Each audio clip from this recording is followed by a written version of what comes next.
Good morning dear students. पिछली कक्षा में हमने पढ़ा था रस, और रस का जो शाब्दिक अर्थ लिया था वो हमने लिया था आनंद से, अर्थात उस अनुभूति से जिससे चाहे वो कोई कहानी हो, चाहे पुस्तक हो, चाहे कोई नाटक हो या अन्य किसी प्रकार का ऐसा कोई प्रसंग हो जिनको देखने, पढ़ने, सुनने और लिखने से हमें आनंद की अनुभूति होती है, वह आनंद की अनुभूति वाला रूप रस कहलाता था। अब यहाँ पर रस के जो हमने लिए थे अवयव व अंग, अब यहाँ पर रस के अवयव व अंगों का अगर हमने आधार लिया था तो वो अपने पास में यहाँ 4 प्रकार के थे, जिसमें जो पहला हमने पढ़ा था, पहला जो अवयव था उसको हमने नाम दिया था स्थायी भाव। अब स्थायी भाव को अगर हम परिभाषित करके देखते हैं तो स्थायी भाव क्या है? क्योंकि मनुष्य के मन में जन्म से ही प्रेम, दुख, हर्ष, वेदना, पीड़ा, कष्ट तथा अनेक प्रकार की भावनाओं को समाहित होने की शक्ति उसमें निहित होती है। अनेक प्रकार के ऐसे भाव उसके हृदय में समाहित होते हैं, और स्थायी रूप से जो भाव उसके हृदय में समाहित होते हैं वो रस के आधार पर हमने उस रस के अवयव के आधार पर उसको नाम स्थायी भाव दिया था। अब यहाँ पर दूसरा हमारे पास में जो उस रस का जो अवयव है उसका नाम है विभाव। अब विभाव को लेते हैं तो स्थायी भाव के जो उद्बोधक हैं, यानी कि हम यहाँ पर ले सकते हैं कि स्थायी भाव के उद्बोधक, स्थायी भाव के उद्बोधक। अब यहाँ पर देखिए कि उद्बोधक शब्द का मतलब हम यहाँ पर अगर लेकर के देखते हैं तो उद्बोधक का मतलब क्या होता है, यानी कि ऐसे प्रसंग होते हैं जिसके माध्यम से हमारे हृदय में, हमारे मन में, अर्थात हमारी शारीरिक चेष्टाओं में जो अनेक प्रकार की हलचल हुआ करती है, वह हलचल इसी रस के अवयव के आधार पर विभाव मानी जाती है। हम कह सकते हैं कि उस हलचल के कारण कि जो कारण होता है उस कारण को, यानी हम ये कह सकते हैं कि स्थायी भाव के जो उद्बोधक अर्थात जो हलचल होती है और हलचल का जो कारण होता है उस कारण को हम विभाव की संज्ञा दे सकते हैं। अब यहाँ पर देखिए कि विभाव कहते हैं। अब यहाँ पर ये जो विभाव है ये उद्बोधक और हलचल का अगर हम रूप लेकर के देखते हैं तो अगर किसी प्रकार की कोई भी शारीरिक चेष्टाएँ, किसी भी प्रकार की शारीरिक क्रियाएँ या किसी भी प्रकार के ऐसे उद्घोषक जो मनुष्य के हृदय में उत्पन्न होकर के और शारीरिक अंगों के आधार पर जो चेष्टाएं की जाती है, जो हलचल की जाती है, वो सारे के सारे विभाव के अंतर्गत मानी जाती है। अब यहाँ पर देखिए कि विभाव से हम अभिप्राय उन वस्तुओं से ले सकते हैं। अब यहाँ पर है कि ऐसी कौन सी वस्तुएं हैं, तो उन वस्तुओं से हम ले सकते हैं, या वस्तुओं के साथ साथ में ऐसे विषयों के वर्णन से हम ले सकते हैं, उन वस्तुओं से या फिर विषय के वर्णन से। तो विषय के वर्णों से या वर्णन से ये लिया जा सकता है कि उन प्रसंगों के आधार पर मनुष्य के जीवन में जो भी या उसके हृदय में किसी प्रकार का जो भाव या संवेदना जागृत होती है, यानी कि यहाँ पर या तो भाव उत्पन्न होता है या भाव के साथ साथ में संवेदना जागृत होती है। तो जहाँ संवेदना और भावों की जहाँ जागृत अवस्था होती है, वह जागृत अवस्था का जो रूप माना जाता है, अर्थात भाव के जो कारण होते हैं वह कारण ही विभाव कहलाते हैं। अब यहाँ पर देखिए कि कारण को अगर हम लेते हैं कि जैसे अगर नायक और नायिका किसी भी प्रकार की सांकेतिक भाषा का अगर वो प्रयोग करते हैं, शारीरिक चेष्टाओं का अगर वो प्रयोग करते हैं, तो उनका किसी न किसी वस्तु या किसी न किसी विषय के वर्णन से संबंधित होता है, और उनमें उस प्रेम के प्रति भाव जागृत होता है या उनमें संवेदना का भाव जागृत होता है। जो संवेदना का भाव जागृत करने वाला रूप होता है वही बेटा विभाव के नाम से जाना जाता है, अर्थात हम उसे ही विभाव कह सकते हैं। अब यहाँ पर देखिए कि इस विभाव के रूप को अगर हम लेते हैं तो ये हमारे पास में 2 रूपों में चला जाता है। दो रूपों में अगर लेते हैं तो पहला जो विभाव बनता है वो आलंबन विभाव के अंतर्गत माना जाता है। यानी कि हम ये कह सकते हैं कि विभाव के दो भेद होते हैं। जो पहला भेद होता है वो होता है आलंबन विभाव, और जो दूसरा इसका भेद होता है उस भेद को हम नाम देते हैं उद्दीपन विभाव। यानी कि यहाँ पर आलंबन और उद्दीपन ये दो प्रकार के विभाव के हमारे पास यहाँ रूप बन जाते हैं। अब यहाँ पर देखिए कि आलंबन जो विभाव है, आलंबन का अगर शाब्दिक अर्थ लेकर के देखते हैं तो आलंबन का शाब्दिक अर्थ होता है सहारा। आलंबन का जो शाब्दिक अर्थ होता है सहारा, और जो उद्दीपन होता है वो उद्दीपन होता है कि किसी न किसी सहारे के माध्यम से जो हमारे मन में भाव पैदा करते हैं, जो हमारे हृदय में अनेक प्रकार के संवेदनाओं को व्यक्त करते हैं, वो वाला रूप यहाँ उद्दीपन के अंतर्गत माना जाता है। तो बेटा यहाँ अपने पास में अब हो गया कि विभाव के दो भेद माने जाते हैं। पहला आलंबन विभाव होता है और दूसरा उद्दीपन विभाव होता है। अब यहाँ पर जो पहले वाला रूप है जिसको हम नाम दे सकते हैं आलंबन विभाव, आलंबन विभाव। अब यहाँ पर आलंबन विभाव कहते किसे हैं, अर्थात कैसे हम पहचानें कि रस के उस अवयव के आधार पर वह आलंबन विभाव की श्रेणी में आता है या फिर उद्दीपन विभाव की श्रेणी में आता है। अब यहाँ पर आलंबन विभाव को लेते हैं तो जिन व्यक्तियों या पात्रों, अब देखिए हम ले सकते हैं कि जिन व्यक्तियों या पात्रों जो भी वो अभिनय करने वाले हैं या जो भी मंच पर किसी भी प्रकार का अगर कोई भी आनंदपूर्ण भावों की अभिव्यक्ति करने वाले हैं, वो सारे के सारे पात्र के अंतर्गत माने जाते हैं। तो पात्रों के आलंबन या सहारे, अब यहाँ पर ले सकते हैं पात्रों के आलंबन या सहारे। अब देखिए यहाँ पर आलंबन का जो हमने अर्थ लिया है वो हो गया बेटा यहाँ सहारे। तो सहारे से जो स्थायी भाव उत्पन्न होते हैं, आलंबन या सहारे से जो स्थायी भाव उत्पन्न होते हैं उसे आलंबन विभाव माना जाता है या उसे आलंबन विभाव कहते हैं। तो हम ये यहाँ पर इसकी परिभाषा के रूप में लिख सकते हैं कि उसे आलंबन विभाव कहते हैं। अब यहाँ देखिए कि ये बेटा अपने पास में एक प्रकार की परिभाषा का रूप बन गया कि आलंबन विभाव क्या है। तो जिन व्यक्तियों या पात्रों के सहारे से या फिर आलंबन से जो स्थायी भाव उत्पन्न होते हैं, स्थायी भाव का मतलब प्रेम हो सकता है, स्नेह हो सकती है, करुणा हो सकती है, दुख हो सकता है, विषाद हो सकता है और हर्ष और शोक, ये यहाँ पर जो स्थायी भाव के अंतर्गत होते हैं या माने जाते हैं, जो मनुष्य के हृदय में हमेशा समाहित रहते हैं। जैसे क्रोध का भाव, स्नेह का भाव, ये सारे मनुष्य के अंतर्मन में जन्म से ही उसके हृदय में समाहित होते हैं और उन स्थायी भावों को जो उत्पन्न करने वाले जो व्यक्ति या जो पात्र होते हैं या जो सहारा माना जाता है वो आलंबन की श्रेणी के अंतर्गत आता है।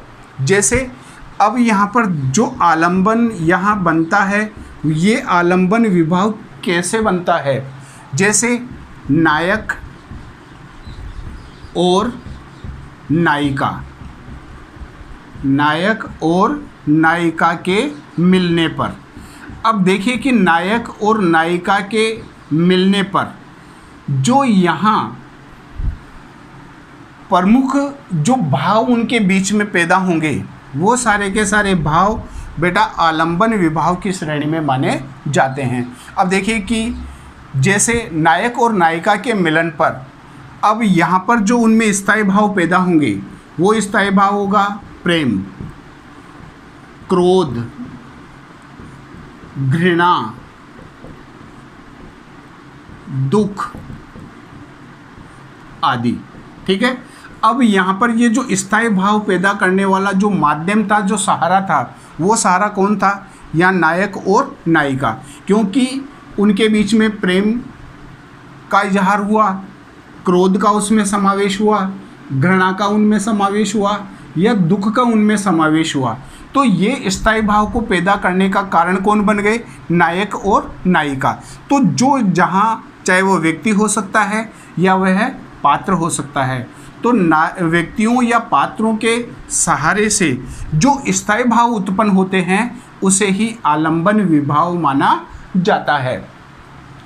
उसके बाद में बेटा दूसरा जो यहाँ पर ख रूप बनता है वो अपने पास में बनता है उद्दीपन विभाव।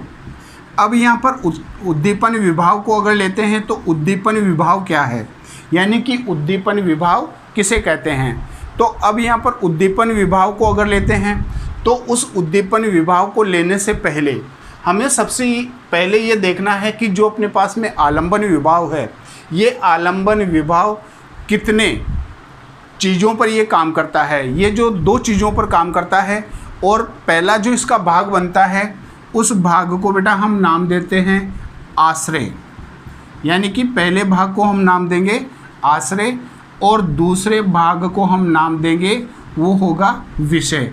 इसका मतलब हम ये कह सकते हैं कि आलंबन विभाव दो प्रकार के होते हैं, पहला आश्रय आलंबन और दूसरा हो गया विषय आलंबन। अब यहाँ पर देखिए कि दोनों रूपों का अगर हम आधार लेकर के देखते हैं तो दोनों रूपों का आधार लेने के बाद हमारे पास में यहाँ ये बनता है कि जो अपने पास में रस की जो अनुभूति हो रही है वह रस की अनुभूति किस आश्रय के आधार पर हो रही है, किन व्यक्तियों या पात्रों के आधार पर स्थायी भाव मन में पैदा हो रहे हैं, वो सारे के सारे रूप ये आश्रय विभाव या कह सकते हैं कि आश्रय आलंबन के रूप के अंतर्गत माने जाते हैं। तो अब यहाँ पर बेटा अपने पास में बनता है आश्रय आलंबन, आश्रय आलंबन, ठीक है। अब आश्रय आलंबन के अगर रूप को लेते हैं तो अब अपने पास में ये परिभाषा आ गई कि जो ये आश्रय आलंबन है, ये आश्रय आलंबन क्या है। तो जिस व्यक्ति के मन में, तो हम आश्रय आलंबन क्या कह सकते हैं कि जिस व्यक्ति के मन में रति, अब यहाँ पर रति का जो यहाँ रस के आधार पर जो अर्थ लिया गया है वो है प्रेम।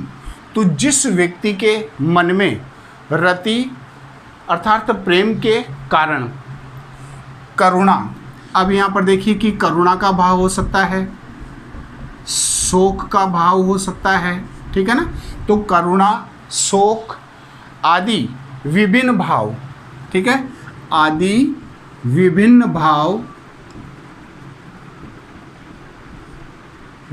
भाव उत्पन्न होते हैं, उसे आश्रय आलंबन कहते हैं, उसे आश्रय आलंबन कहा जाता है। अब यहाँ पर देखिए कि आश्रय आलंबन को यहाँ पर एक रूप के आधार को अगर हम लेकर के देखते हैं तो आश्रय आलंबन का जो यहाँ आधार बना है वो क्या है, जिस व्यक्ति के मन में रति अर्थात प्रेम के कारण या तो उसमें करुणा का भाव जागृत होता है या फिर शोक अर्थात दुख का भाव जागृत होता है। तो करुणा और शोक आदि जो विभिन्न भाव उसके हृदय में उत्पन्न होते हैं वह आश्रय आलंबन की श्रेणी में माना जाता है। उसके बाद में जो दूसरा यहाँ पर अपने पास में बनता है वो दूसरा रूप है बेटा वो विषय आलंबन। दूसरा जो यहाँ पर रूप बनेगा वो बनेगा अपने पास में विषय आलंबन। अब यहाँ पर विषय आलंबन को अगर आधार लेकर के देखते हैं तो विषय आलंबन क्या है, यानी कि जिस वस्तु या व्यक्ति, तो हम ले सकते हैं जिस वस्तु या व्यक्ति। अब यहाँ पर देखिए कि चाहे वह वस्तु हो सकती है या फिर कोई व्यक्ति हो सकता है। तो जिस वस्तु या व्यक्ति के लिए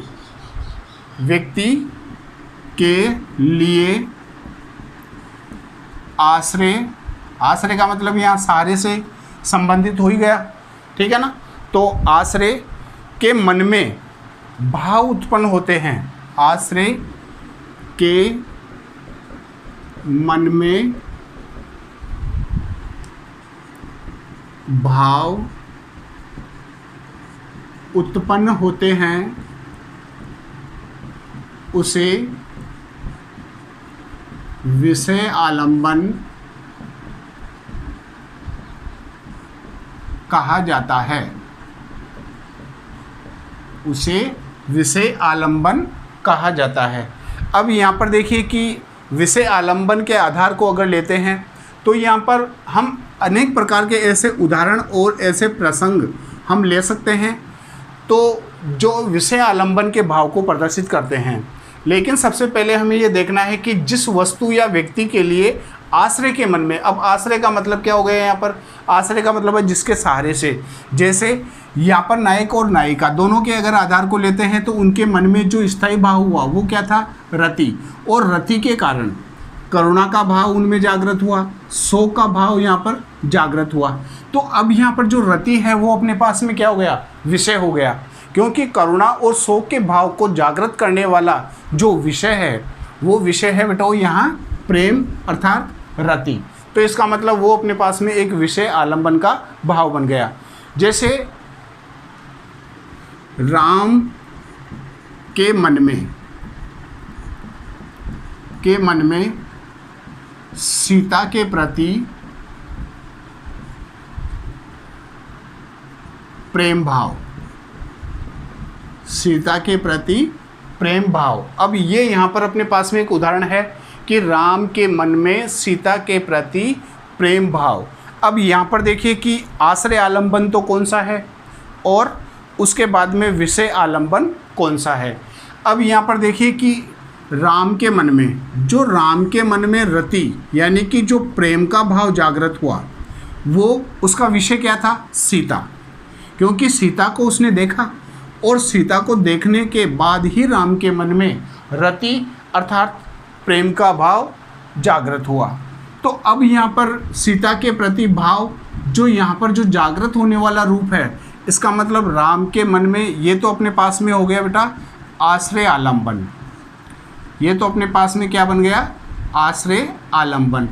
और जो सीता के प्रति जो भाव राम के मन में पैदा हुए वो बन गए यहाँ पर विषय आलंबन, वो यहाँ पर क्या बन गया अपने पास में, विषय आलंबन। अब देखिए कि इस उदाहरण के माध्यम से आप समझ गए होंगे कि आश्रय आलंबन क्या है और विषय आलंबन क्या है। ठीक है, तो जो राम के मन में जो प्रेम भाव जागृत हुआ उसका विषय क्या था, सीता थी, और सीता को उन्होंने जैसे ही देखा और देखने मात्र से ही, क्योंकि यहाँ पर राम और सीता ये दोनों पात्र हो गए अर्थात ये व्यक्ति हो गए। ठीक है, और इन दोनों के आधार पर जो आश्रय आलंबन था वो तो कौन हो गया, राम का मन, और जो विषय आलंबन था वो हो गया सीता के प्रति भाव।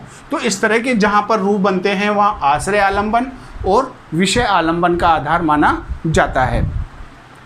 उसके बाद में बेटा दूसरा जो यहाँ पर अवयव का जो रूप माना जाता है वह रूप है अपने पास में उद्दीपन आलंबन, यानी कि हम उसको ख रूप में दे सकते हैं और ख रूप में उसका जो रूप होगा वो हो जाएगा उद्दीपन आलंबन।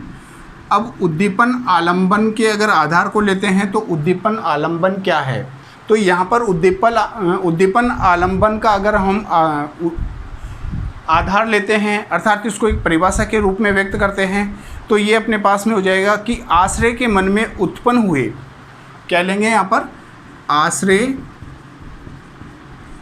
के प्रति मन में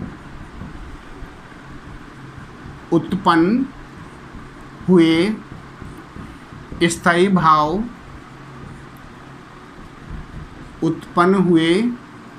स्थायी भाव। अब यहाँ पर देखिए कि आश्रय के प्रति, अब आश्रय के प्रति ये यहाँ पर है और विषय आलंबन ये है, तो उद्दीपन आलंबन क्या है कि आश्रय के प्रति मन में जो उत्पन्न हुए जो स्थायी भाव हैं वह स्थायी भाव को और तीव्र करने वाले, स्थायी भाव को और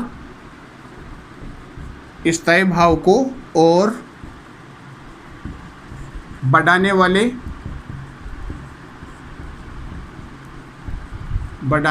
वाले या तीव्र करने वाले, जो बढ़ाने वाले विषय की जो बाहरी चेष्टाएं होती है, बढ़ाने वाले विषयों की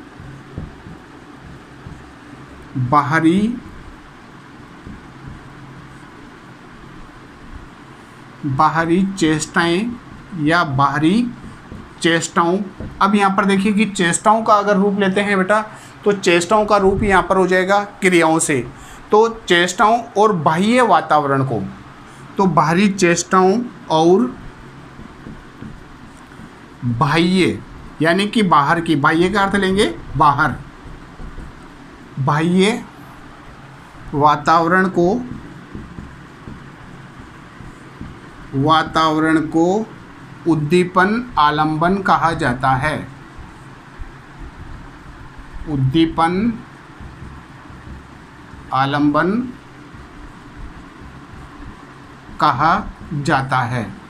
अब यहाँ पर दोनों रूपों को अगर हम लेकर के देखते हैं तो आश्रय के प्रति, अब बेटा यहाँ आश्रय के प्रति क्या है कि जो भी जिस व्यक्ति के मन में जिस भाव को लेकर के, जिस भाव का हम आधार लेते हैं और जिस भाव का जो आधार स्थायी भाव को जो उत्पन्न करने वाला रूप होता है, वो सब आश्रय आलंबन होता है। तो यहाँ पर देखिए कि उद्दीपन आलंबन अब क्या बनता है कि जो आश्रय है, उस आश्रय के प्रति जो मन में हुए स्थायी भाव को और बढ़ाने वाले, यानी कि उसको और तेज करने वाले जो विषयों की जो बाहरी चेष्टाएं होती है, चेष्टाओं का मतलब ले सकते हैं हम क्रियाओं से, जो बाहरी चेष्टाएं होती है और जो बाह्य जो वातावरण वहाँ पर होता है, वह बाह्य वातावरण और बाहरी चेष्टाएं वही एक उद्दीपन आलंबन का रूप माना जाता है। अर्थात हम उससे कह सकते हैं कि वह उद्दीपन आलंबन की श्रेणी में माना जाता है। उसके बाद में बेटा यहाँ जो तीसरा जो रूप बनता है, उस तीसरे रूप को हम नाम दे सकते हैं और उस तीसरे रूप का नाम है यहाँ पर अनुभाव। यानी कि जो रस का जो तीसरा यहाँ पर अवयव है, वह अवयव कहलाता है, उसको हम अनुभाव की संज्ञा दे सकते हैं, यानी कि हम उसको अनुभाव के रूप में ले सकते हैं। तो यहाँ बेटा तीसरा जो इसका रूप बनेगा वो होगा अपने पास अनुभाव। अब अनुभाव के रूप को लेते हैं तो सबसे पहले हमें ये देखना है कि ये अनुभाव क्या है, अर्थात अनुभाव हम किसे कह सकते हैं। तो अनु का अर्थ होता है पीछे। तो सबसे पहले देखिए कि ये अनु उपसर्ग से मिलकर के बना है, तो यहाँ पर हो जाएगा अनु का अर्थ होता है पीछे, ठीक है। अब यहाँ पर अनु का जो अर्थ यहाँ पर होता है पीछे, और भाव का मतलब होता है भाव, यानी कि पीछे भाव उत्पन्न होने वाले। तो यहाँ पर अपने पास में है कि स्थायी भाव के उत्पन्न होने से, अब क्या लेंगे यहाँ पर स्थायी भाव के उत्पन्न, स्थायी भाव के उत्पन्न होने पर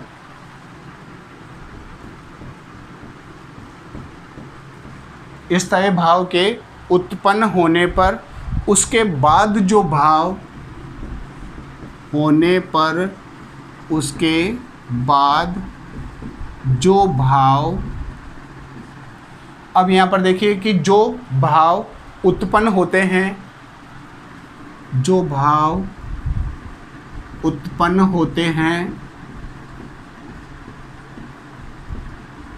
उसे अनुभाव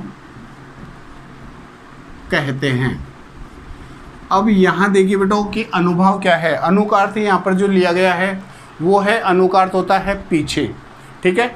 अब यहाँ पर स्थायी भाव के उत्पन्न होने पर, अब स्थायी भाव के उत्पन्न होने के बाद जो भाव उत्पन्न होते हैं, जैसे अगर मान ले बेटा कि यहाँ हम जंगल में जाते हैं और जंगल में जाने पर हमारे मन में जो स्थायी भाव है वो स्थायी भाव क्या है, भय, ठीक है, या उसको हम क्या क्या कर सकते हैं, डर।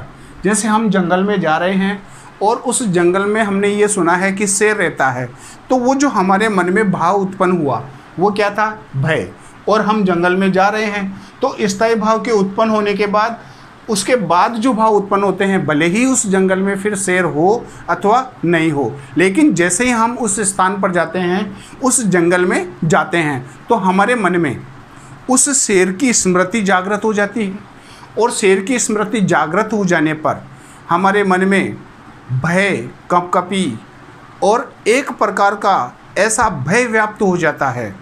किसके कारण हुआ? डर के कारण हुआ, उस शेर के कारण हुआ। क्योंकि जो शेर है वो यहाँ पर क्या है बेटा? आश्रय है। और उसका जैसे ही हमने आश्रय मानते ही हमारे मन में भय जो स्थायी भाव में परिवर्तित हो गया, और उसके बाद में हमारे शरीर में कपकपी का लगना, घबराहट होना या भयभीत हो जाना, ये जो भाव उत्पन्न हो रहे हैं वो सब भाव अनुभाव की श्रेणी के अंतर्गत माने जाते हैं। अर्थात हम उसे ये कह सकते हैं कि वो अनुभाव कहे जाते हैं। अब यहाँ पर देखिए कि जो अनुभव होते हैं वो बेटा अनुभव के हम प्रकार के रूप में ले सकते हैं। तो हम यहाँ पर ले सकते हैं कि अनुभव के प्रकार। अब जो ये अनुभव के प्रकार होते हैं ये 4 प्रकार के होते हैं। यानी कि कह सकते हैं कि जो अनुभव का जो रूप होता है वो 4 भागों में बांटा जा सकता है। जो पहला इसका अनुभव होता है उस अनुभव को हम नाम दे सकते हैं सात्विक अनुभव। दूसरा जो इसका अनुभव माना जाता है उसको हम नाम दे सकते हैं कायिक अनुभव। तीसरा जो इसका अनुभव है जिसको हम नाम दे सकते हैं विचारीय अनुभव। ठीक है, तो अब यहाँ पर पहला हो गया सात्विक, दूसरा हो गया कायिक और तीसरा हो गया विचारीय या फिर वाचिक भी इसको कह सकते हैं। विचार्य न लेकर के यहाँ पर ले लो वाचिक, अर्थात तीसरा बन गया यहाँ पर अपने पास में वाचिक। और चौथा जो यहाँ पर अनुभव बना है वो हो गया अपने पास में आहार्य। इसका मतलब यहाँ पर बेटा ये जो अनुभव के प्रकार हैं वो अपने पास 4 भागों में बट गए। पहला होता है सात्विक, दूसरा होता है कायिक, तीसरा होता है वाचिक और चौथा होता है आहार्य। अब यहाँ हमें ये समझना है कि जो अनुभव के चारों प्रकार हैं, कायिक में कौन सा भाव पैदा होता है, वाचिक में कौन सा भाव पैदा होता है और आहार्य में कौन सा भाव पैदा होता है। तो हम पहला यहाँ पर जो रूप है वो लेते हैं बेटा सात्विक। अब यहाँ पर सात्विक जो अनुभव है वो कहते किसे हैं? यानी कि जो अनुभव मन में आए, क्या लेंगे यहाँ पर? जो अनुभव मन में आए। अब देखिए यहाँ पर कि जो अनुभव मन में आए भाव के कारण, अनुभव मन में आए भाव के कारण उत्पन्न। अब भाव के कारण जो भी उत्पन्न या भाव के कारण स्वतः कर दो, स्वतः यानी कि अपने आप ही, ठीक है ना। तो यहाँ पर ये क्या है? सात्विक है, तो स्वतः प्रकट हो जाते हैं, स्वतः प्रकट हो जाते हैं, स्वतः प्रकट हो जाते हैं, उसे सात्विक अनुभव कहा जाता है, उसे सात्विक अनुभव कहा जाता है। अब देखिए कि यानी कि जो अनुभव मन में आए भाव के कारण स्वतः प्रकट हो जाते हैं उसे सात्विक अनुभव कहा जाता है। मान लें कि हमारे किसी परिवारजन के द्वारा ये कभी कहा गया कि घर से बाहर या घर से कुछ दूरी पर चौराहा आता है और वहाँ भूत रहता है, और कभी हमारे सामने ऐसा एक अनायास समय आ जाए कि हम उस स्थान पर जाते हैं जहाँ हमने अपने परिवारजन के द्वारा ये सुना था कि यहाँ भूत रहता है। तो जैसे ही हम उस स्थान पर बेटा जाएंगे तो जाते ही उस जगह को देखने मात्र से ही स्वतः ही हमारे मन में एक प्रकार का भय प्रकट हो जाएगा, और जैसे ही भय प्रकट होगा तो वो जो भय माना जाएगा, वो जो डर हमारे मन में आएगा, वो सात्विक अनुभाव के अंतर्गत माना जाएगा। ठीक है। उसके बाद में जो यहाँ दूसरा बेटा लिया गया है उसको हम नाम दे सकते हैं कायिक। अब यहाँ पर देखिए कि कायिक जो अनुभाव है, ये पहला अपने पास सात्विक हो गया, ये दूसरा अपने पास में कायिक बन गया। कायिक का मतलब है कि शरीर में होने वाले, कायिक का मतलब काया, काया का मतलब होता है बेटा शरीर। तो यहाँ पर हम ले सकते हैं कि शरीर में होने वाले जो भी अनुभाव होते हैं, शरीर में होने वाले अनुभाव कायिक अनुभाव कहलाते हैं। ठीक है। अब यहाँ पर देखिए कि इसको हम इस रूप में समझ सकते हैं कि शरीर में होने वाले जो अनुभाव हैं वो कायिक अनुभाव की श्रेणी के अंतर्गत आते हैं। मान लीजिए कि वहाँ जगह या उस जगह पर पहुँचते ही जो हमारे मन में जो भाव था वो स्वतः प्रकट हो गया, और स्वतः प्रकट होने के बाद जो शरीर के माध्यम से हमारे मन में जो अनुभव पैदा होंगे वो कायिक हो जाएंगे। जैसे घबराहट होना, हाथ पैर दूझने लग जाना, जिसको अपन कपकपी कह सकते हैं, कपकपी का प्रारंभ हो जाना, मूर्छित हो जाना, तरह तरह की जो भाव उस जगह को देखने मात्र से हमारे शरीर में जो प्रतिक्रियाएं होती है वो सारी कायिक अनुभाव की श्रेणी के अंतर्गत मानी जाती है। यानी कि हम उसे ये कह सकते हैं कि वो एक कायिक अनुभाव के अंतर्गत माना जाता है। उसके बाद में बेटा जो तीसरा यहाँ पर अनुभव होता है उस अनुभव को हम नाम दे सकते हैं वाचिक। अर्थात वाचिक का मतलब होता है वाणी। वाचिक का अर्थ हम ले सकते हैं यहाँ पर वाणी के आधार पर। तो यहाँ पर वाचिक को अगर आधार लेकर के देखते हैं तो काव्य में नायक और नायिका द्वारा, तो हम लिख सकते हैं कि काव्य में नायक और नायिका के द्वारा। अब यहाँ पर काव्य में नायक और नायिका के द्वारा जो भाव दशा के कारण, भाव दशा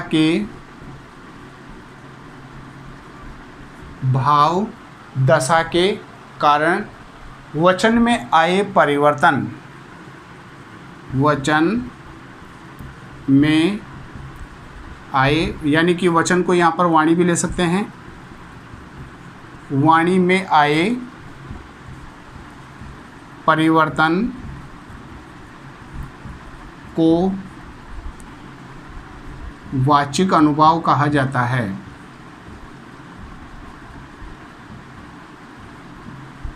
वाचिक अनुभाव कहा जाता है। अब देखिए कि यहाँ पर जो काव्य में नायक और नायिका के द्वारा जो भाव दशा के कारण जो वाणी में जो परिवर्तन होता रहता है, वह वाणी में आए हुए उस परिवर्तन को ही वाचिक अनुभाव कहा जाता है।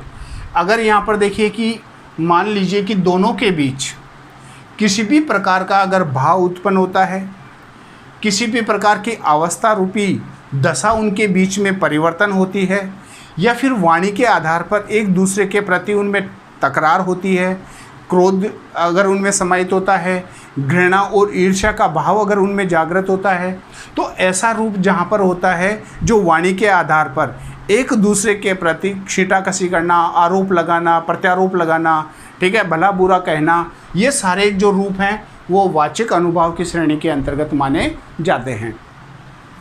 उसके बाद में जो अपने पास में चौथा है, उस चौथे अनुभाव को हम नाम दे सकते हैं आहार्य अनुभाव।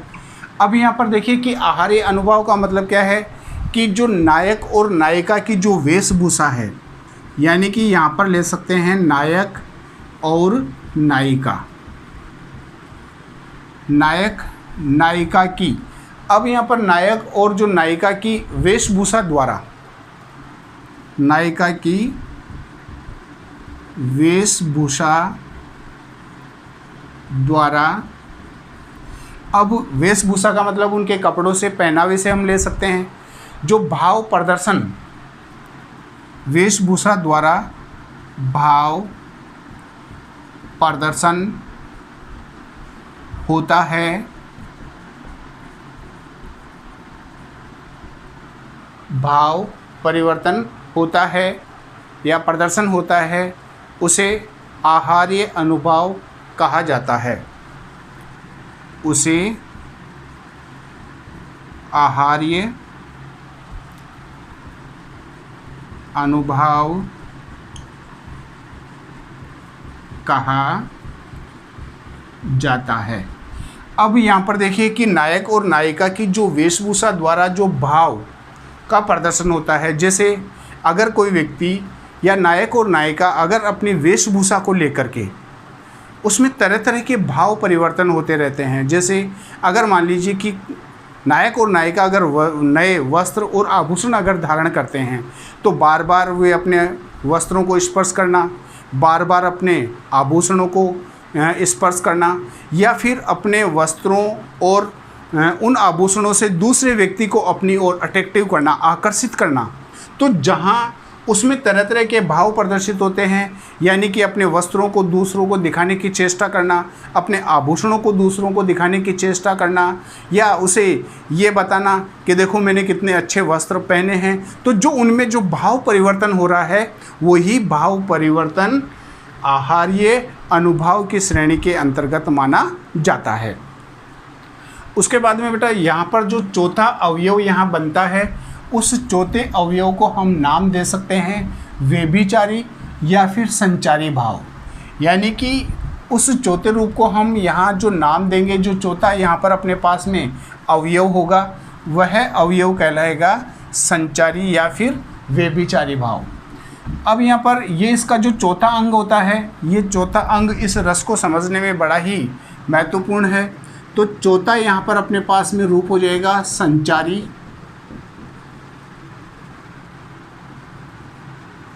या व्यभिचारी भाव।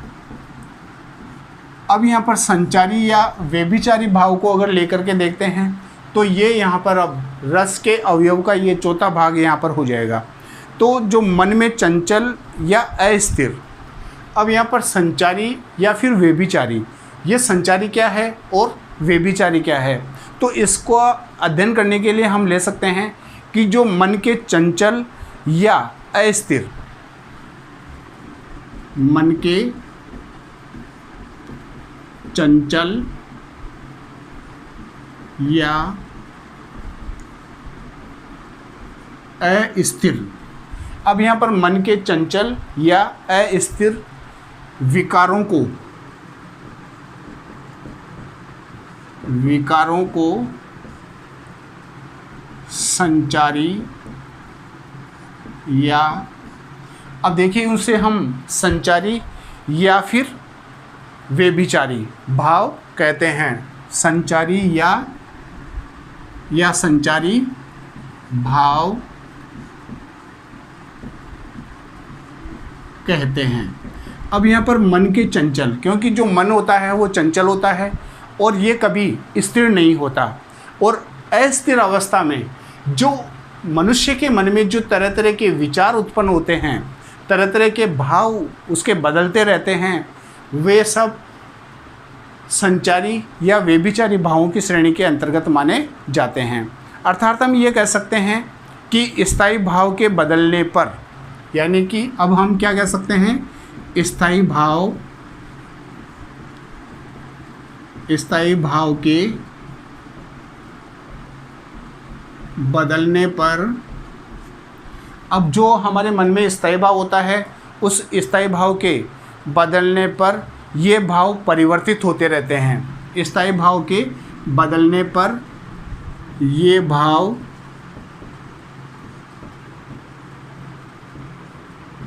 परिवर्तित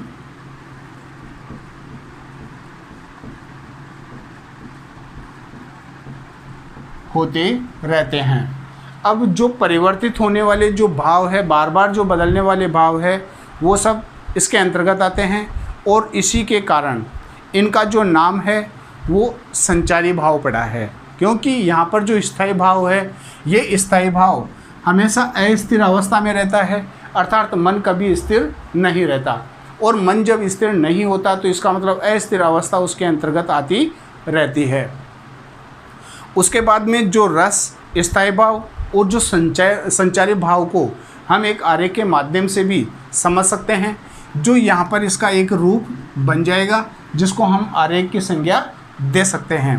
आगे की कक्षा में हम इसी जो रस के हमारे चारों अवयव है उसका एक आरेख के माध्यम से अध्ययन करेंगे। तब तक धन्यवाद।